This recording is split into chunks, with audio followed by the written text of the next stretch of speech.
Bamboo ug ang The Juans mag-concert sa Misamis Occidental, libreng konsyerto para sa tanan. Aniya ang kumpletong detalye. Andam na ba kamo sa usa ka rockin nga gabi sa Misamis Occidental?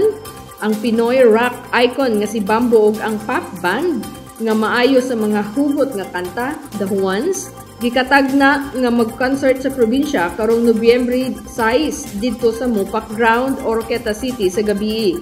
Gihatag kini isip espesyal nga regalo ni 1st District Representative Jason Paredes Almonte sa mga misamisnon atol sa iyang Congressman's Night nga mahitabo isip bahin sa pagsaulog sa ika-95 nga anibersaryo sa probinsya. Ang maong konsyerto nga gitawag og Asinso Misamis Occidental Concert gisuportahan usab sa provincial government ug sa Asinso Pinoy Party List.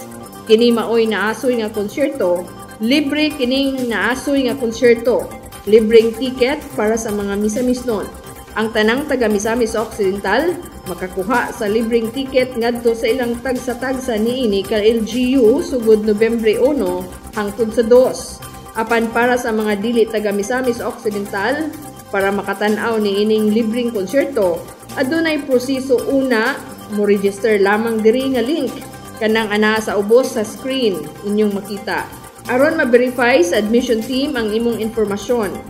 Hulata nga mokontak kanimo ang admission team alang sa kun asa nimo kuhaon ang free ticket o free Asinso Pinoy shirt. Mga lugar din mahimong makakuha og ticket. Kung taga Dipolog City ka, pwede kamong makakuha sa Hotel Camila Torno, Dipolog City o sa Hotel Camela Dipolog City Main, Hotel Camila Pagadian City, Tangub City Tourism Office.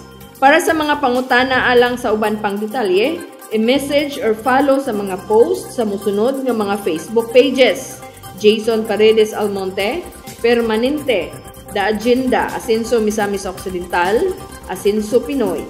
Ayaw palabya ang talagsaong kahigayunan, saksihi ang pasundayag sa duha ka mga bituon sa musika.